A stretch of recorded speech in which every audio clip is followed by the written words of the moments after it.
Morning.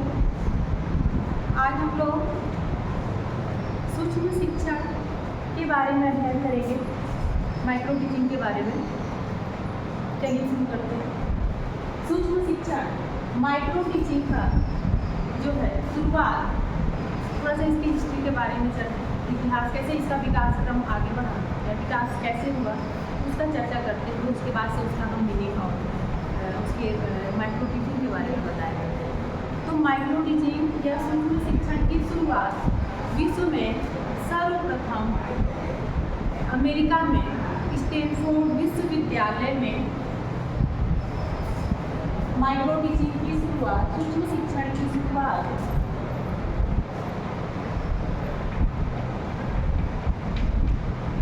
America के Stanford विश्वविद्यालय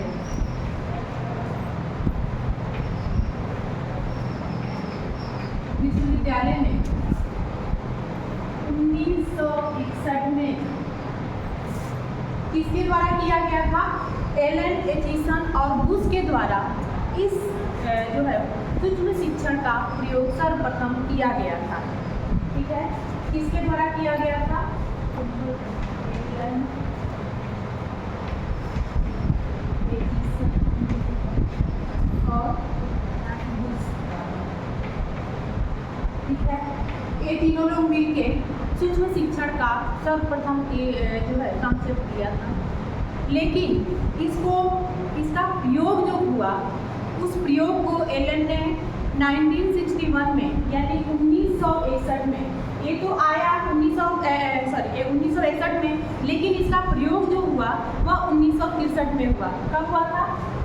इसका प्रयोग हुआ था 1963 में, 1963 में। और किसने किया था? एलन ने। ठीक है, विश्व में पहली बार एक नया जो है, एक तरह से कहा जाए एक इनोवेशन हुआ, शिक्षण मेथड का, एक शिक्षण तकनीक का प्रयोग हुआ जो सूक्ष्म शिक्षण के रूप में आया और जिसका प्रयोग सर्वप्रथम स्टैनफोर्ड विश्वविद्यालय अमेरिका में हुआ था, जिसमें 3 लोगों ने मिलकर इसका प्रयोग किया था। लेकिन इसका जो है विस्तृत व्याख्या जो किया वह एलन ने 1963 में 1963 में किया था। ऐसे इसी क्रम में आगे विकास होता गया। भारत में सूक्ष्म शिक्षण का शब्द 3 सबसे पहले जो है शब्द दिया था, किसने दिया था? डी.डी. तिवारी ने। किसने दिया था?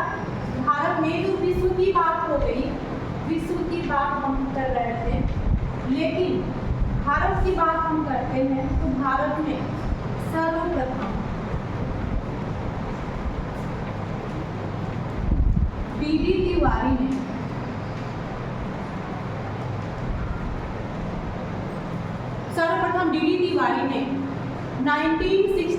ने 1967 में इस शब्द का प्रयोग किया था। 1967 में क्या किया था? सूक्ष्म शिक्षण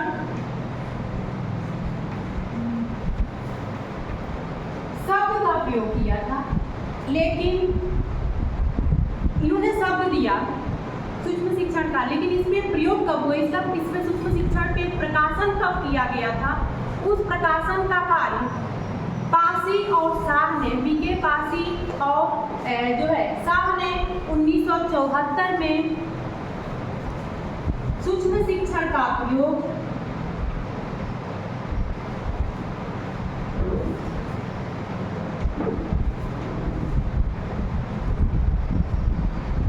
प्रकाशन किया। किसने किया था? बीके पासी और शाह ने।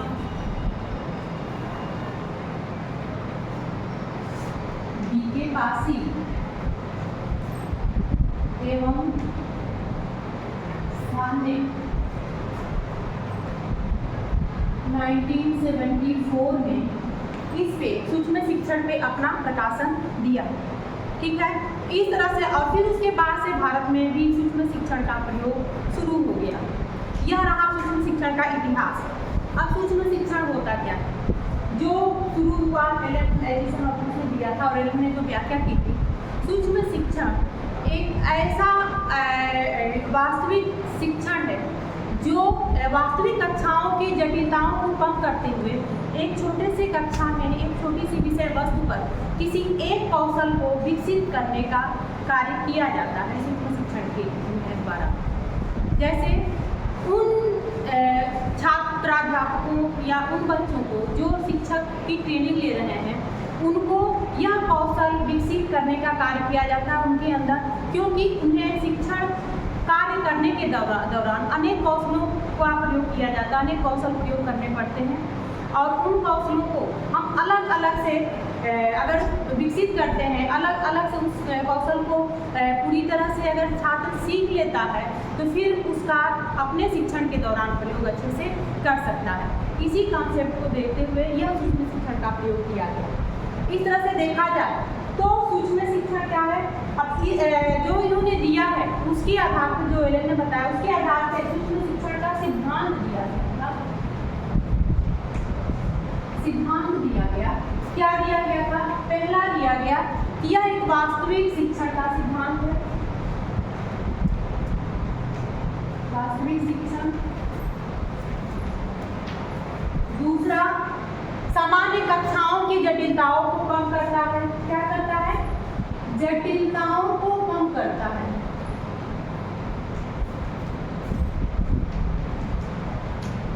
सामान्य कक्षा की जटिलताओं को कम करता है। तीसरा,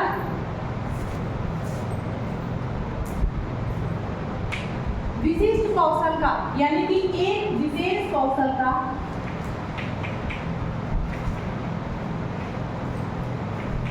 कौशल विकास किया जाता है। विकसित करने का सिद्धांत, विशेष कोई एक कौशल विकसित किया जाता है। चौथा, इसमें जो है एक कौशल का प्रयोग किया जाता है और यह जटिलताओं को कम करता है, यानी कि कक्षा समय अवधि भी कम होती है इसकी और छात्र भी कम होते हैं और किसी एक कौशल को विकास किया जाता है। और सामान्य कक्षाओं में जैसे कि शिक्षण के दौरान सारे शिक्षण कौशलों का प्रयोग होता है, पूरी एक योजना प्रस्तुत की जाती है, वहाँ पे यह उसको कम कर देता है। यह व्यवहारिक भी शिक्षण कहा गया है, वास्तविक शिक्षण के रूप में प्रस्तुत किया जाता है और नियंत्रित वातावरण में, यानी कि कौशलों को विकसित करने के लिए उस पर पूरी तरह से कंट्रोल रहता है, नियंत्रित रहता है, उस वातावरण में छात्र उस कौशल का प्रयोग करता है। और लास्ट जो सबसे इम्पोर्टेंट बात कि इसमें फीडबैक तुरंत मिलता है, कह सकते हैं प्रतिपुष्टि, प्रतिपुष्टि, तत्काल प्रतिपुष्टि का सिद्धांत, तुरंत प्रतिपुष्टि प्राप्त होता है, यानी फीडबैक तुरंत मिल जाता है।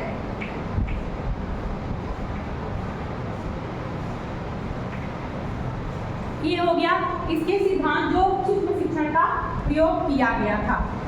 अब इन सारे बातों के आधार पर, इनके सिद्धांत के आधार पर सूक्ष्म शिक्षण सामान्यतः वह शिक्षण होता है जिसमें सामान्य शिक्षण की क्रियाओं को एक छोटे क्रिया के रूप में प्रस्तुत किया जाता है। यह एलन ने कहा था। ठीक, वहीं बीके पासी ने कहा था कि सूक्ष्म शिक्षण एक वास्तविक जो है शिक्षण है जिसमें छोटे कक्षा और छोटे जो है कम संख्या के छात्रों को का एक विशेष कौशल पे यह नियंत्रित वातावरण में या एक तरह से नियंत्रित जो है परिस्थितियों में इसका प्रयोग किया जाता है। डिफिनेशन, परिभाषा इसका दिया गया, अनेक लोगों ने इसकी परिभाषा दी। अब थोड़ा सा सूक्ष्म शिक्षण के चक्र हम समझ लेते हैं कि सूक्ष्म शिक्षण चक्र होता क्या है।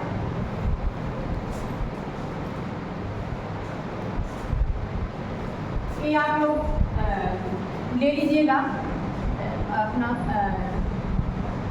जो भी इसको नोट करना चाहें तो नोट कर लीजिएगा। हम थोड़ा सा सूक्ष्म शिक्षण चक्र समझा लेते हैं आपको।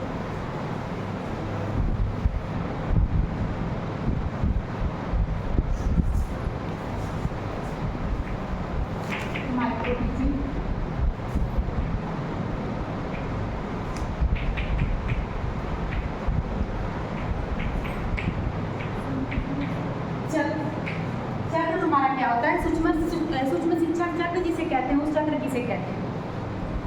जब हम के यह तकनीक अपनाते हैं। इस तकनीक के दौरान हम पहले एक कौशल पर, किसी विशेष कौशल पर पाठ योजना निर्माण करते हैं। कौन सा? सूक्ष्म पाठ योजना। एक योजना बनाते हैं, ठीक है। तो प्लानिंग करते हैं, सूक्ष्म पाठ प्लानिंग कर लिया। उसके बाद हम शिक्षण करते हैं।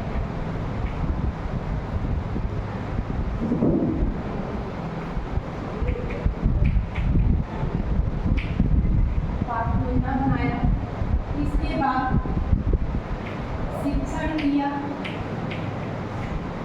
शिक्षण के बाद यानी कि प्लानिंग की,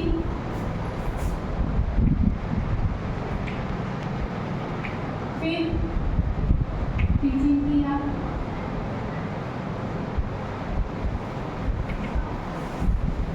फिर हमारा टीचिंग सत्र पूरा होता है, फिर इससे प्रतिपुष्टि मिलती है। उसको क्या कहना है?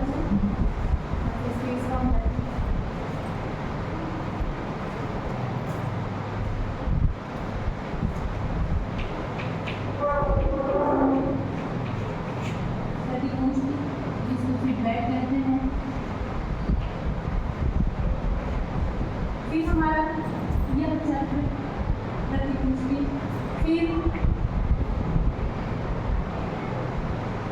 पुनः पाठ निर्माण करते हैं, पुनः पाठ योजना, जिसको रीप्लानिंग कहते हैं।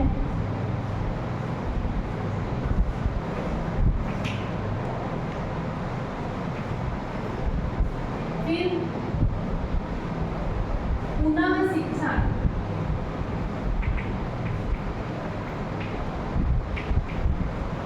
जिसको हम रीटीचिंग कहते हैं।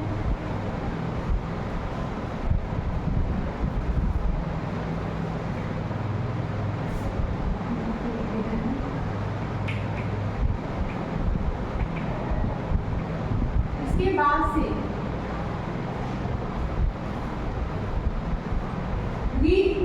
पुनः प्रतिपुष्टि यानी री फीडबैक, पुनः प्रतिपुष्टि किया जाता है। समझ में अगर नहीं आ रहा होगा तो एक बार हम सब बता देंगे, समझ लीजिएगा। फिर से पाठ योजना पे चक्र चलता है, यानी कि री फीडबैक।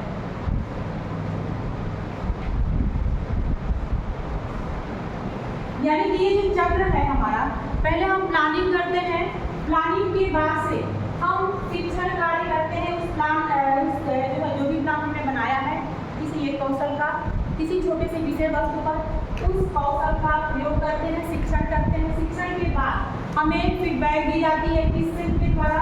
या आपके जो सहपाठी होते हैं उसके माध्यम से, या शिक्षक के माध्यम से, या यहाँ पे आप स्वयं फीडबैक ले सकते हैं, टेप रिकॉर्डर, या उसको रिकॉर्ड करके फिर अपनी कमियां देख सकते हैं। ठीक, वहाँ उसके बाद फीडबैक लेने के बाद से फिर एक बार से आप रीप्लानिंग, पुनः पाठ योजना बनाते हैं। जो भी आपको सुझाव मिलते हैं, जो भी आपके जो सजेशन दिया जाता है, उसके आधार पर फिर एक बार रीप्लानिंग करते हैं। फिर आप टीचिंग करते हैं, पुनः शिक्षण करते हैं, और पुनः शिक्षण करने के बाद से फिर आपको रीफीडबैक, फिर से एक बार प्रतिपुष्टि दी जाती है। और इस एक पूरे चक्र को पूरा करने में, यानी कि जो भी यह चक्र है, यह पूरा ही चक्र को हम क्या कहते हैं? सूक्ष्म शिक्षण चक्र कहते हैं। साइकिल ऑफ माइक्रो टीचिंग हमने शॉर्ट में लिख दिया, माइक्रो टीचिंग। इसका ये जो है हमारा साइकिल चलता रहता है, यह जो है चक्र चलता रहता है, ये एक चक्र को पूरा करता है। इस प्रकार बच्चों सूक्ष्म शिक्षण का एक चक्र पूरा होता है इन सारे यानी इन सारे जो है पदों को होते हुए, स्टेप को आगे बढ़ते हुए। इसलिए हम अगले वीडियो में डालेंगे। ये हो गया सूक्ष्म शिक्षण चक्र। अब सूक्ष्म शिक्षण चक्र को पूरा करने के लिए जैसा कि आपको हमने बताया कि एक अमेरिकन जो स्टैनफोर्ड विश्वविद्यालय में एलन एचिसन और उसने दिया था, एक कॉन्सेप्ट दिया था, सूक्ष्म शिक्षण की शुरुआत की थी। वहाँ पे उन्होंने जो समय दिया था, जो टाइम दिया था, वह सूक्ष्म शिक्षण चक्र को पूरा करने में वह 5 45 मिनट का दिया था, जबकि भारतीय जो प्रतिमान दिए गए हैं उसमें 36 मिनट का दिया गया है। क्यों? समय का थोड़ा सा अंतर है। अब वहाँ पे जैसे कि आपका भारतीय जो उसमें है उसमें शिक्षण 6 मिनट का होता है, कुछ भी 6 मिनट का भारतीय प्रतिमान के अनुसार यहाँ पे 6 मिनट होता है, 6 मिनट होता है। पुनः योजना जब बनाते हैं 12 मिनट का होता है, और पुनः शिक्षण जो पाठ योजना पुनः शिक्षण करते हैं 6 मिनट का होता है, और यह पुनः फीडबैक आपको 6 मिनट का दिया जाता है। इस तरह से आपका टोटल जो चक्र पूरा होता है कितने में होता है?